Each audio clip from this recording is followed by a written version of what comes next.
A huge fire near a railway station is causing disruption for passengers. The blaze broke out in a vape shop on Sunday evening near Glasgow Central station. Firefighters battled the fire overnight, with 9 appliances remaining at the scene on Monday morning. At its height, 18 appliances and dozens of fire crews were tackling the blaze. Network Rail have confirmed the station will stay shut throughout Monday, with services either cancelled or amended. Customers have been advised to check before travelling.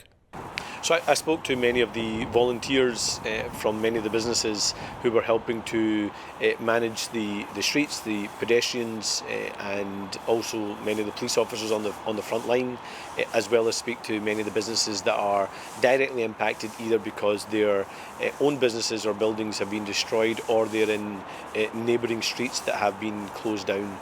And first and foremost, I want to say thank you to the emergency services for their rapid response. I don't think you can emphasise enough how brave these individuals are.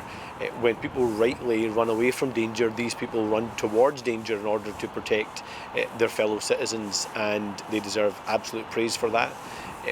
But we do now have to think about how we support those local businesses, how we make sure there is safety on the site, it's secured, how we can get travel back active again, for example at Central Station or the various bus routes that have been impacted by this, and also to try and encourage commuters, business people, workers and travellers into the city again, so we can get it, the heart beating of our great city centre. But on a personal level, I have been down at that site countless times, whether I was a young person, a student, or even after that, and to see those scenes last night and to see the level of destruction this morning is frankly heartbreaking from such an iconic part of our great city. If it does come out that the fire started from a vape shop, would you be calling for tougher regulations on such lithium batteries? Look, I think in the cold light of day, once this is fully under control, once the building is safe and secure, once we can get free flow of traffic and hopefully those businesses up and running again, there'll be many areas that of course people will want to explore to make sure we have the right levels of regulation, legislation, but also the right levels of support for individual businesses.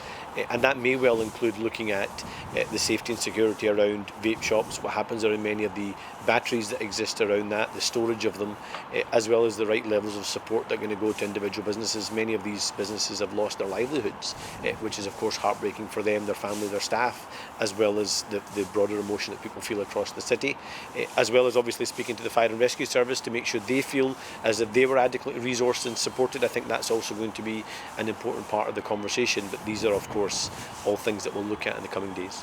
This has been a very, very serious fire in the proximity of Central Station in Glasgow, and I want to express my warmest thanks to the emergency services for dealing with a truly horrific incident, a very severe incident, and doing it with such pace and such effectiveness.